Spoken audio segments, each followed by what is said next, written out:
नाज़रीन ग्रामी अस्सलाम वालेकुम। नाज़रीन, आपको एक अहम खबर से आगाह करते चलें कि पाकिस्तान के सबसे बड़े दुश्मन इसराइल ने पाकिस्तान को एक बड़ी धमकी दे दी है। इसकी मुकम्मल तफसील आपको इस वीडियो में बताएंगे, लेकिन उससे कबल आपसे गुजारिश है कि हमारी वीडियो को लाइक कर दें और हमारे चैनल को सब्सक्राइब करके साथ वाले बेल आइकन को भी प्रेस कर दें ताकि इस तरह की मज़ीद मालूमात आपको सबसे पहले मिल सकें। जी तो नाज़रीन, आपको बताते चलें कि इसराइल के नए वज़ीर आज़म नफ्ताली ने अपने हालिया बयान में कहा कि पाकिस्तान इसराइल के ख़िलाफ़ फ़लस्तीन की मदद कर रहा है, जिसकी वजह से इसराइल को भारी नुकसान उठाना पड़ा है। लिहाजा हम पाकिस्तान के ख़िलाफ़ बड़ी कार्रवाई करने वाले हैं। इसराइल के इस बयान के बाद Pakistani army chief general Qamar Javed Bajwa ने इसराइल को खबरदार किया कि अगर इसराइल ने ज़रा सी भी हिमाकत की तो उसको सफ़ाए हस्ती से मिटा दिया जाएगा। गुज़िश्ता दिनों अक़वाम मुत्तहिदा की जनरल असम्बली का इजलास हुआ, जिसमें पाकिस्तान ने मुतालबा किया कि दुनिया इसराइली जारियत बंद करवाए। अक़वाम मुत्तहिदा के सेक्रेटरी जनरल ने भी इसराइल और फ़लस्तीन के दरमियान जंग बंदी का मुतालबा किया और कहा कि गज़ा में फ़ौरन जंग बंदी की जाए।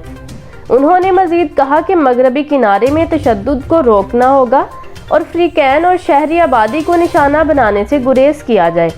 उन्होंने कहा कि हमें शहरी आबादी का तहफ़्फ़ुज़ यकीनी बनाना चाहिए। इसराइल की जानिब से शहरियों को निशाना बनाने पर तशवीश है।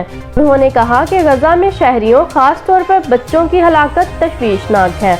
गज़ा के बच्चे जंग की भारी कीमत अदा कर रहे हैं, जबकि दूसरी जानिब वज़ीर आज़म इमरान खान ने इंकशाफ किया है कि वो इसराइल को तस्लीम करने के लिए दबाव में हैं। ताहम इस्लामाबाद सहूनी रियासत के साथ कभी भी ताल्लुकात कायम नहीं करेगा जब तक कि कई दहाइयों पर मुहित फ़लस्तीनी मसले का हल ना निकले।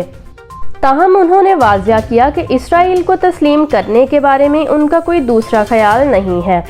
उन्होंने कहा कि इसराइल को तस्लीम करने के लिए मेरे पास कोई दूसरा ख्याल नहीं है जब तक कि वहाँ कोई मुनसिफाना तस्फिया ना हो जो फ़लस्तीन को मुतमईन करे।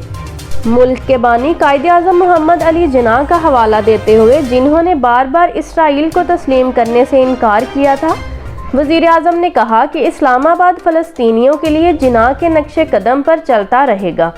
उन्होंने मुशाहिदा किया कि इसराइल का अमेरिका पर गहरा असर है, जो एक और मुल्क है जो इस पर इसराइल को तस्लीम करने के लिए दबाव डाल रहा है।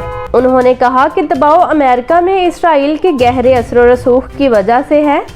ये असर व रसूख दरहकीकत ट्रंप के दौर में गैर मामूली था। उन्होंने कहा कि इसराइल अफ़गानिस्तान नहीं, जो बाइडन के लिए असल मसला है। अफ़गानिस्तान के हवाले से अमरीकी मुंतखब जो बाइडन की इंतज़ामिया के साथ इस्लामाबाद के मुस्तकबिल के ताल्लुकात के बारे में सवाल का जवाब देते हुए वज़ीर आज़म इमरान खान ने कहा कि वाशिंगटन की जारी अफ़गान पॉलिसी में कोई तब्दीली नहीं आएगी, जिसका मकसद 19 को ख़त्म करना है। जंग ज़दा मुल्क में सियासी तस्फिये के ज़रिए सालाना खूनी तनाज़ा अफ़गानिस्तान असल मसला नहीं है।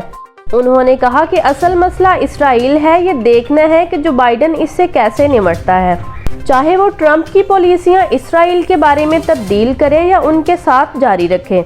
मुझे इसराइल, ईरान और कश्मीर के बारे में बाइडन की पॉलिसी के बारे में यकीन नहीं है, लेकिन मुझे यकीन है कि वाशिंगटन की अफ़गान पॉलिसी में कोई तब्दीली नहीं आएगी। डेमोक्रेट्स भी अफ़गानिस्तान से निकलना चाहते हैं। ताहम इमरान खान ने यह वाज़िया किया कि पाकिस्तान किसी सूरत भी इसराइल को तस्लीम करने पर आमादा नहीं होगा।